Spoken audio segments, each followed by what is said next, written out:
entirely on French fries. Some foods just look inedible to you. Our camera's there for a full-blown panic attack from trying to eat just a few grains of rice. Food fright and allergic to noise. Oh my God. Everyday sounds multiplied 100 times over. A cat becomes a lion. A faucet becomes Niagara Falls. Do some of them think you're crazy? Quiet, please. Plus, identical twins. So how could they look so different? She's normal height.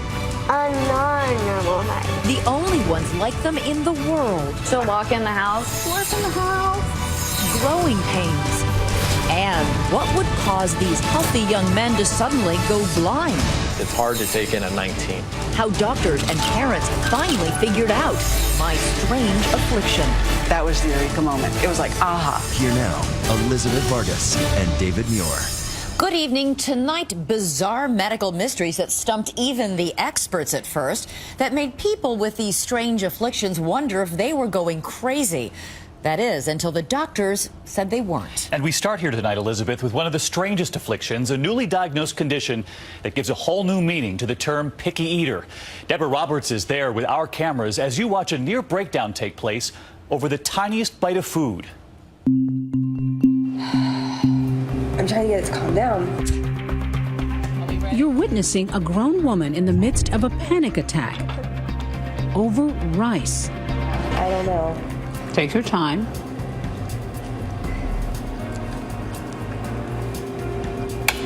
This is really tough for you, isn't it?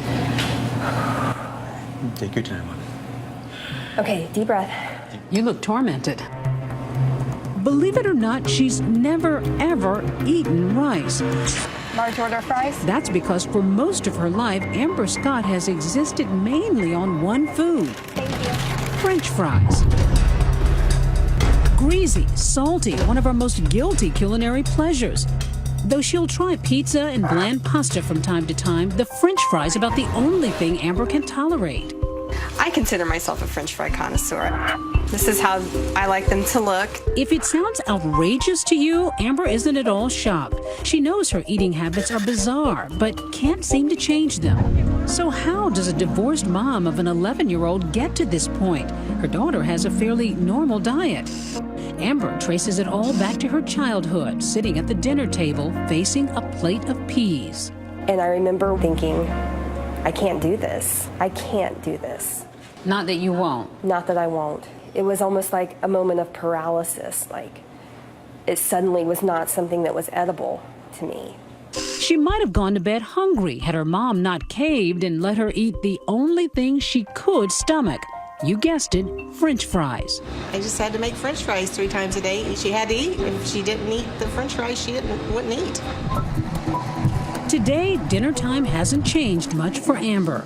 On any given day, her meal is a plate of fries, anytime, anywhere. I have healthy diet. And only one kind of fry, mind you.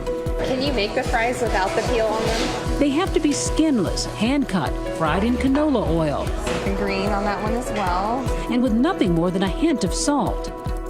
Amber drinks just about anything: milk, soda, red wine. But when it comes to food, proteins, fruits, and vegetables are out of the question.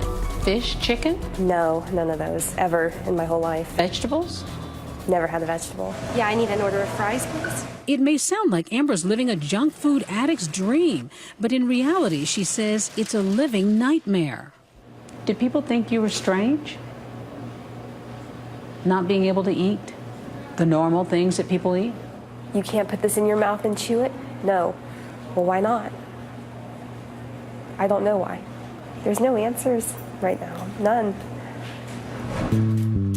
And believe it or not, Amber's far from alone. By some estimates, there are thousands of adult picky eaters, people who are tormented by the very thing so many of us find pleasurable: food. It's a rare eating disorder called avoidant restrictive food intake disorder, or ARFID. Doctors like David Katz of Yale University's Prevention Research Center are only now beginning to understand ARFID. It's an expression of some extreme sensitivity at the very least, but may really be almost like a phobia. What keeps you from eating a stick? What is it about looking at a stick that says, nope, I can't eat that? what is it? So some foods just look inedible to you. That's the closest I can get to explaining how it feels. It's off-putting for them to even go in a grocery store. Well, because it's traumatizing. Nutritional therapist Sandra Kronberg has spent years trying to get tortured eaters like Amber to accept different foods. Now, Amber says to look at something like strawberries or blueberries. Oh, I would think those would be a little bit more dangerous because they look sort of like bugs or animals or some kind of animals. But they're blackberries. I have a client who looks at raisins and thinks that they're ants. With mushrooms, people think it's fungus, it's mold, I don't want to eat it. It's an affliction that can wreak havoc on your love life. It would take a long time for me to even build up the nerve to go out with anyone. Because I thought once they find out, they're not going to want to see me again. So it was painful. Sure. Amber's former boyfriend, Jim Neal, will never forget their first dinner date. It was pretty much disastrous. Disastrous? Yeah. In what way? Well, I came to find out that she really could not physically eat anything that was on the menu. Could not, would not. Right. The food was actually repulsive to her. Amber says while she wants to get better, she simply can't. But why can't you, Amber? Why can't you just decide and just sort of like any other phobia that people have, just confront this thing and psychologically work your way to do it? I think it goes deeper than that. When you can feel every shard of carrot in your mouth and you can't get it to go away, that's not psychological anymore. I can feel that. Hey, I'm coming up the ramp. I'll be there in a minute. So what happens when she finally agrees to step out of her food comfort zone and try something new? At first, Amber refused our request unless she had the support of Jim, still a close friend. Are you nervous? Are you scared or what? I'm okay. I came to understand that, yeah, this is something very serious. This is not just, a whim of hers at all. Finally, Amber agrees to try something she's never attempted before. White rice. Rice is not very threatening color-wise. So what is it going to do? I don't know. What happens next is shocking. Even before the rice is served, Amber's beginning to sweat. Take your time.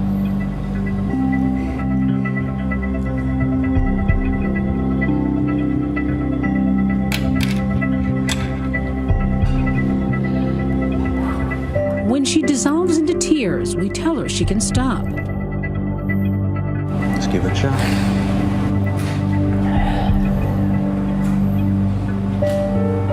That is a lot. Yeah, try just a few.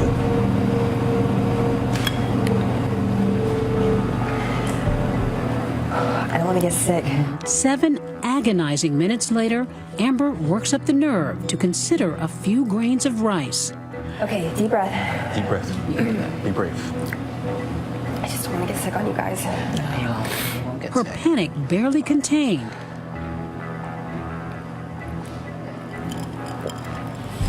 You okay?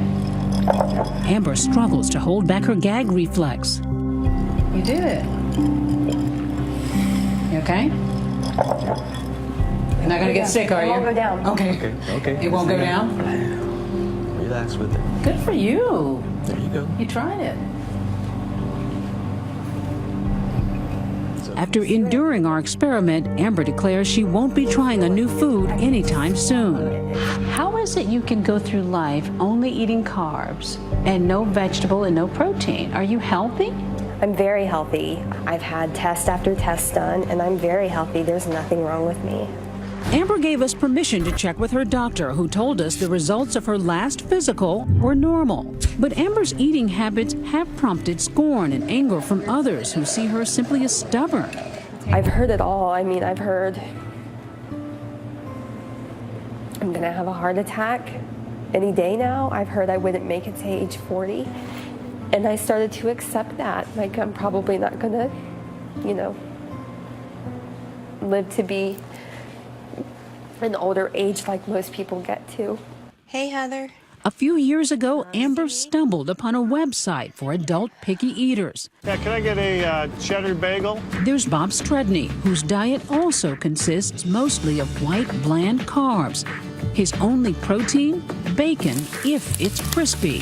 He and Amber have bonded over their shared picky eating experiences. No matter how many questions you answer, they're really never going to understand it. For 28 years, I was made to believe that I made this up. And for somebody else to have it, it was like, are you sure? The realization that she's not alone has been life-changing. Amber's now in law school and is even recording a podcast. It's a very old-fashioned kind of mentality to tell your children, you'll eat what I made or you'll starve. To help others make sense of a disorder very few of us understand. Now I know that I didn't do something to myself, and that is a big first step. It gives you hope. We're so happy for Amber that she's found some peace with her condition. Are you an extreme picky eater yourself, or do you have a phobia about certain foods? Let us know on Twitter. Use the hashtag ABC2020. Elizabeth and I will be right back. Next, just leaving their apartment feels like it could shatter their eardrums. I was delirious with pain. Everyday sounds, from common squeaks to your children, magnified 100 times. We can't scream near him. Allergic to sound? Do some of them think you're crazy? When we return.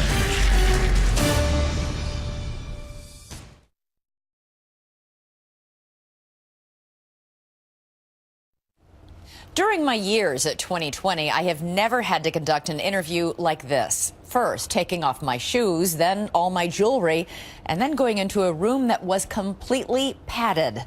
Why? Well, just take a look, and especially a listen.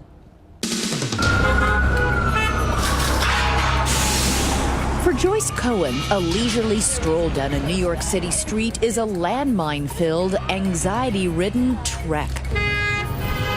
Even wearing industrial-grade ear protection she calls earmuffs, Joyce is on high alert for sirens and squealing kids, high heels and honks, manhole covers and motorcycles. Do you go everywhere in these earmuffs? I mean, do you ever go out without them? Almost never. It's too hazardous. Even with sounds muffled, a doorman hailing a taxi sends Joyce reeling. Oh my God. Joyce's strange affliction is an auditory condition called hyperacusis. For her, everyday noises are agonizingly loud and cause horrific pain. Well, you once wrote that it feels like your ears were being filled with burning acid. That sounds pretty awful. I felt as though my entire head was being crushed. To limit noise during our interview, we took precautions. A carpeted hotel room, mats to absorb sound, phones silenced, and equipment secured. Despite that, Joyce and her husband Ben encountered a squeaky door we hadn't even noticed. And believe it or not, they carry their own WD-40 just for such situations. To meet them, I removed my bracelets, which could jangle, and my shoes, which could click. Joyce and Ben both suffer from a severe form of hyperacusis. So how did two people with such a rare condition find each other? They first bonded on an online support group. Is it okay for me to talk this loud? Joyce, a writer, says her symptoms developed 6 years ago after prolonged exposure to a loud ventilation system. I felt a wave of pressure descend upon my head, and I knew something terrible had happened, but I didn't know what. I was delirious with pain. Ben, a former banking consultant, says decades of going to loud concerts set the stage for his condition. But the final trigger was a loud, squeaky printer at his office. One day, I woke up and everything was 100 times louder.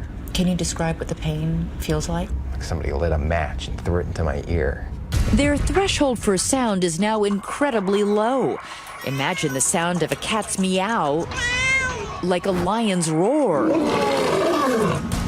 Running water, Niagara Falls. A bird chirping, think the birds. My example was, you know the horror movie where the bad guy calls and the call is coming from inside the house? We traced the call. It's coming from inside the house. You hear me? It's coming from inside the house. It's like you have your own little horror movie inside your head. Inside their apartment, they've created their own fortress of solitude. This is what the bedroom window is like. The windows are soundproofed and covered with acoustical quilt. The door buzzer has been muffled. Joyce has crocheted dividers to prevent dishes from clanking. I try to get as close as possible. Even the sound of Ben's voice puts Joyce on edge. She shushes him constantly. With the latest, they say very quickly. Back at our interview, safely inside, 29 floors up, the distant sound of a siren is cause for alarm. If it's getting closer, you can just put your headphones on. It's not getting closer. I think it's done. It's done? Yeah. Okay. So why live in New York City where sirens are 24-hour? No place is safe. Yeah. In the suburbs, there are lawnmowers, there are leaf blowers, barking dogs, there's cicadas. And everywhere there are children. 600 miles away, Eric, a suburban dad in North Carolina, knows what Joyce and Ben are going through. Hyperacusis made the sounds he loves the most, the high-pitched voices of his sons, unbearable. We can't scream near him and shout very loud near him. After they say something loud, they'll apologize to me, but I mean, they're kids. What are they going to do? They're going to be kids. We felt sad for Daddy. Eric, a financial analyst, says his hyperacusis began after mowing the lawn while listening to loud music. And as soon as I cut off the lawnmower, I knew something was wrong. He now wears ear protection to ward off the sounds of playing and for praying. But forget hearing the church choir. For Eric, silence is next to godliness. Hyperacusis, especially with pain, remains a medical mystery, like another puzzling auditory condition we've covered, misophonia, a hatred of certain sounds. For that story, I spoke to Kelly Ripa. She suffers from a mild form. If my husband eats a peach, I have to leave the room. You have to leave the room. I have to leave the room. This teenager has such a severe case, she couldn't talk to her own mother. Can you give me a list now of all the things that your mom can't do around you? Eat, chew, breathe heavily.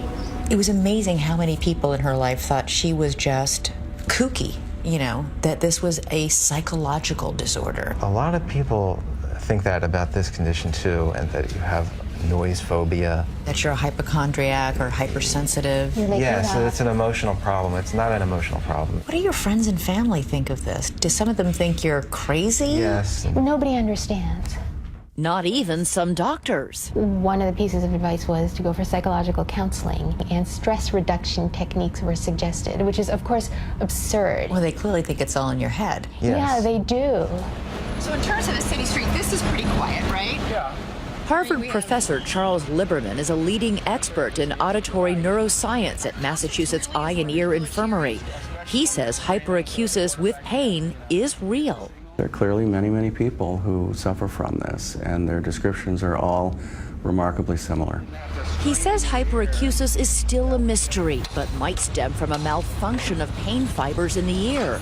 And he says the numbers of people who suffer from it are on the rise. We're living in a noisier and noisier world. So that starts to hurt. And so the odds of it happening are certainly going to go up because of that. Ben wishes that he had worn ear protection in his concert-going days. Now he cannot wear earmuffs. The pressure hurts his ears. Utterly defenseless to noise, except for our interview and doctor's appointments, Okay. he now never leaves his apartment. But there's no real escape. And I had to leave for a siren. The sound of a siren outside sends him into an inner room. The silver lining is right here, though. For Joyce and Ben, their saving grace has been finding each other, although nothing about their romance has been typical. We had a tiny wedding in a quiet, carpeted room. There was no music, and we had paper plates. We never raise our voices to each other. We're very lucky to have found each other. Their life together is a daily quest for silence, more research, and perhaps one day, a cure. What do each of you miss the most? Walking down the street and talking to someone. We would go to our neighbor's rooftop and see the Manhattan skyline. It's just so incredible. I miss being able to do that. Next, twins who share everything except their size. When she was younger, actually, they didn't know she was going to stop growing, but they didn't really know she was a dwarf. From tiny to teenage, cars, cheerleading, and boyfriends. When we return.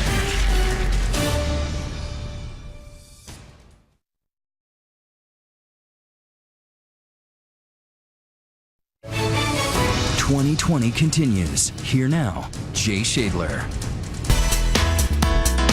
When you're 14, going on 50, just tiptoeing from the land of toys to boys is a tall order. Made taller still when you're a primordial dwarf. What does that mean to be a primordial dwarf? What is that? It's the thing where it makes you short. She's normal height, a non-normal height. Well, what else does it mean? Are you going to stay that tall forever?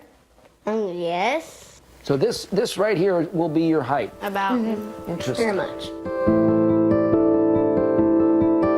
At 4 feet tall and 50 pounds, Sienna Burnell, or Cinny as her family calls her, is one of only a few hundred people in the world with a genetic condition known as primordial dwarfism, where a person's body, from head to those toes, is in most cases proportional, just extremely small.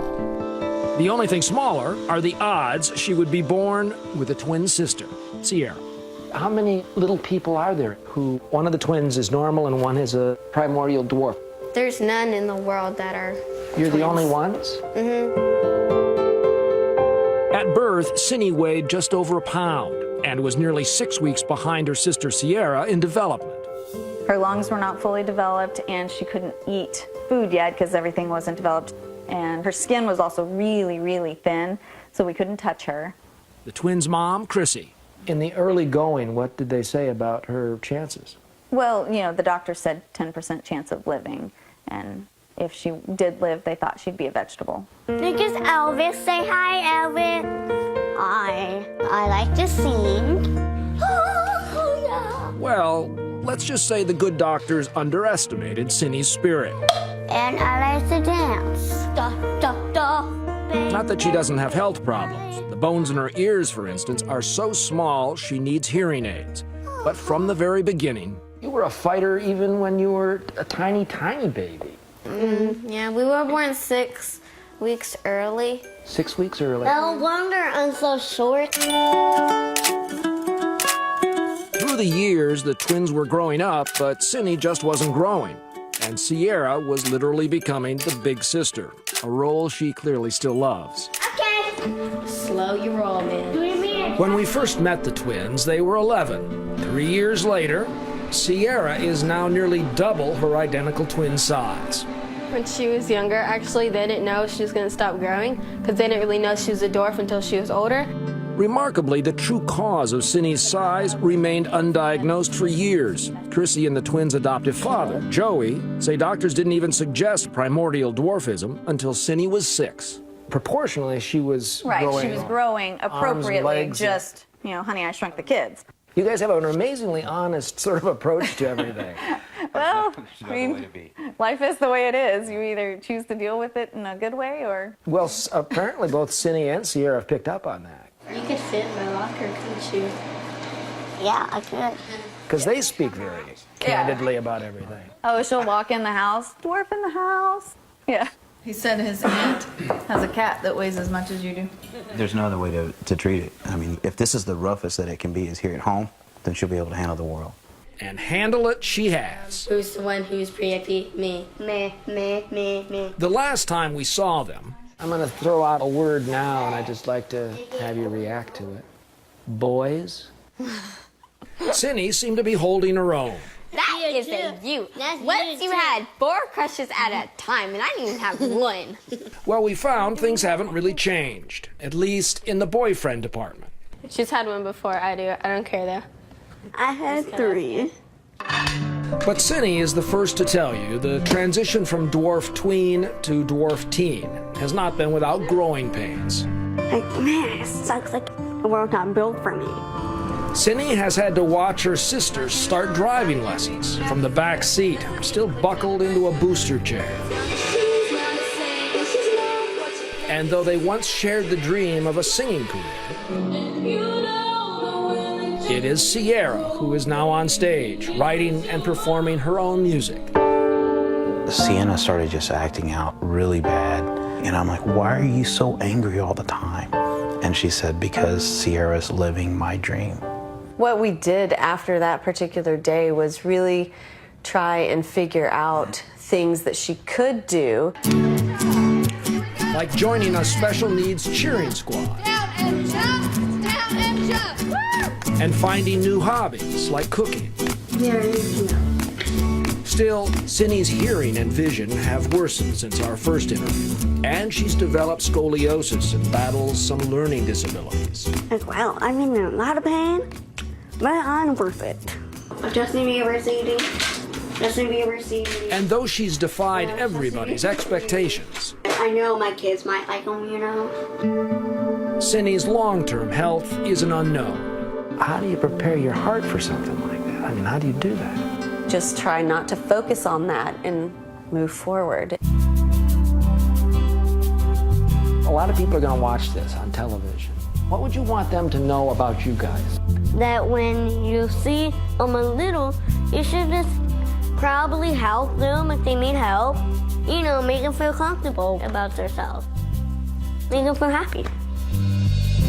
Little people rule. Clap, up, down, and jump. You have to find what gift you've been given, focus on that, instead of focusing on what you don't have. You're gonna stand up. The sky is always blue in her world, and she will make sure that your sky is always blue.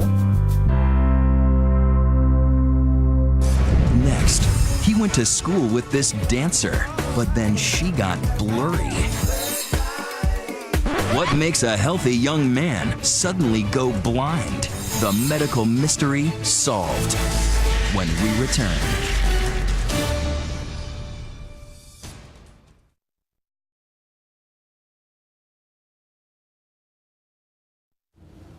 He calls it his magical medical mystery tour, what one healthy young college kid began going through when his future was no longer clear. The fact was he was going blind and no one knew why. That is until his mother sprang into action and saw what the doctors had missed. Here's our Chris Conley. How good did Jeremy Poinsono have it in high school? She was his classmate and friend, Emily Radikowski, from the Blurred Lines video. But back then, he couldn't have predicted how out of focus his own life would soon become. Here with his family in Carlsbad, California, near San Diego, the eldest of 3 children, Jeremy was loving his life, a life that from the very beginning featured plenty of time on the golf course. Golf was my favorite sport growing up. My dad and I played every single Sunday. In the fall of 2008, Jeremy, a college sophomore, began to see the world very differently. I called my mom and said, "Hey Mom, I have to squint to read certain things." An appointment with an optometrist took an unexpected turn. Everything is really routine until he has me cover my left eye. When I cover my left eye, I can't read anything on the eye chart. I couldn't even see the big E. Can you see a letter straight ahead? No. The optometrist seemed way more concerned than I was. In fact, he was. He said, I don't think he has a brain tumor, and all I heard were my son's name and brain tumor in the same sentence. What goes through your heart when you hear those two things? Fear, just fear. After an MRI ruled out a brain tumor, that fear only increased. 2 weeks later, there was a shocking development. Instead of the one eye that was affected getting better, suddenly the other eye started very quickly getting worse. In less than a month, Jeremy was legally blind. It's very, very depressing and hard to take in at 19. I was waiting to wake up from a nightmare, really. I was researching every night. I was on the internet looking for what caused this painless loss of vision. Then Lissa came across a rare eye disease that caused rapid blindness, especially in young men. LHON, Leber's hereditary optic neuropathy. It seemed to describe what was happening to him. But doctors were skeptical, perhaps because the malady affects just 1 in 50,000. Very often, the ophthalmologist who first sees the patient has never seen a case of Leber's and doesn't recognize it. Because Leber's is genetically passed down from a mother to all her children, Lissa scoured her maternal bloodline looking for clues. Her sole living relative on that side revealed to her that his father had gone blind. That was the eureka moment. Within weeks, she had gotten Jeremy tested and diagnosed with Leber's. But the diagnosis meant that Jeremy's blindness was almost surely irrevocable. He was losing so many things. Reading, movies, sports on television. When he went back to college, I was afraid that he would jump off of a very tall building. I would sleep in until noon, 1 in the afternoon, and my dad came up to me one day and woke me up and said, hey, why don't you wake up at 9:30 and be productive and get your days going?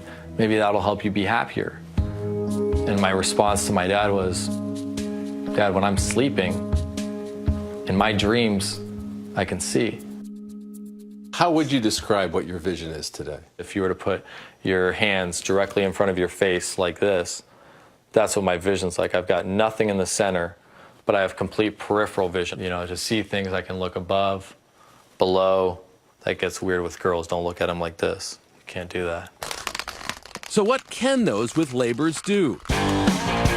Meet Brett Devlow, the Canadian who calls himself the blind skateboarder, which makes him a pretty big deal here in the town of Stonewall, just outside Winnipeg.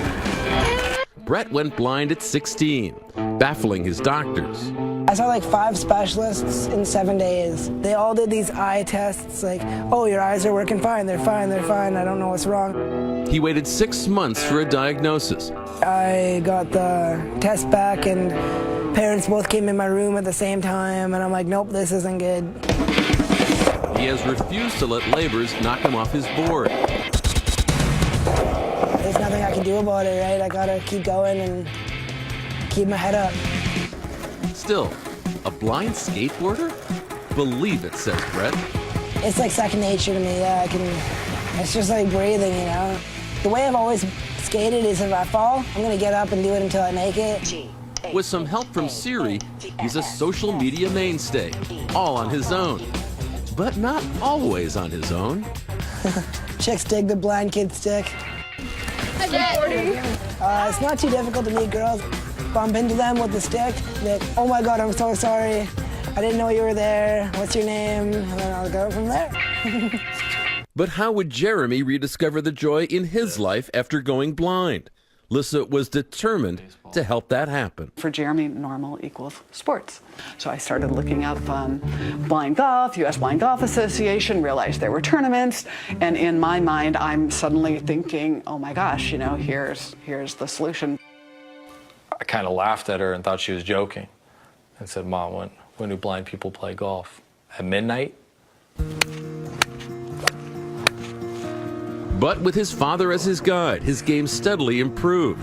Jeremy and his dad even wound up in England at the World Blind Golf Championship, competing against 60 other visually impaired players from 14 countries. Come into the pro shop, and a big British guy grabs me by the shoulder and says, Jeremy, you tied for the win, you're going to a playoff. On the first playoff hole, Jeremy faced a challenging pitch just to get the ball close. I hit the shot, came off the club perfectly, and I hear just a little dink. I looked to my dad's on my right, he said, it went in! I was like, holy crap. Everything after that, I say, was a blur, no pun intended. It's like a movie. I was literally living a movie. About my situation, but instead I'm here with you this morning. With his vision stabilized, Jeremy has started sharing his inspiring story as a motivational speaker. If you could give me my sight back today, I wouldn't take it. Because at 23 years old and legally blind, I'm happier than where I was 19 and fully sighted. It's been 5 years. I still see my dreams. I still see 2020 in my dreams. Next, young, gorgeous, and her hair falling out in clumps. Today I don't feel very pretty. Was there anything she wouldn't try to fix her strange affliction? It looks like she's literally hammering your head with nails. When we return.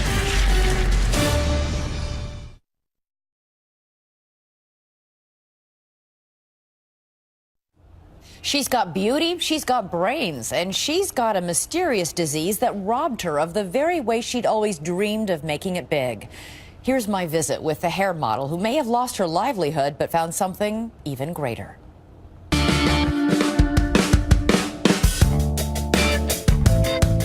Everywhere you look, we are a culture obsessed with hair. And nowhere is it more important, it seems, than Hollywood, where good hair is a must. So for an aspiring actress like Georgia Van Cullenberg, her success has a particularly challenging hurdle. She is bald. If I wasn't in the industry, I wouldn't have to care so much. I think it's very ironic because I used to always say, you know, the hair is one thing I like. And now it's like, really? That was smart. Take it away, and now I have to look at the rest of me. Now this wig, I mean, this is my natural color. That's Like 5 million others in this country, Georgia suffers from alopecia, an autoimmune disease that causes sudden and often unpredictable hair loss. Are those eyebrows your eyebrows? They're not. And eyelashes? I have 3 of my eyelashes. And so do you have body hair? I have a little bit of body hair. Growing up in her native Australia, Georgia was always insecure about the way she looked, but the one thing she loved about herself was her beautiful hair. In fact, she became a hair model. And had this thick, like, amazing hair that was literally like I had natural blonde highlights, the kind of ones that women pay lots of money for. At 18, Georgia moved to Los Angeles to pursue her dream of becoming an actress. Soon she was appearing in advertisements. She got a part on a kids show and was doing voiceovers for a major video game. warm and green and very naturey. But one morning, the former hair model would wake up to her worst nightmare. She would lose her most prized asset. You said it started one morning in the shower. In the shower, if I put my hand through it, it would just, instead of like rubbing, it would just rub out. The hair would just come out. Are we talking handfuls? Handfuls of hair. Devastated, Georgia struggled to come to grips with the horror of losing her hair. But through it all, she and her then boyfriend began filming her most vulnerable moments. Today I don't feel very pretty. It would later become a documentary. What can I do? I don't have hair. People all said, don't tell anyone. It will ruin your career. People will judge you. They will see you as sick. They won't hire you. You'll never work again. Feeling shame and embarrassment, Georgia kept her alopecia a secret, wearing a wig even to auditions. And she would go to agonizing lengths to get her hair back, first trying acupuncture. The acupuncture was definitely the most painful.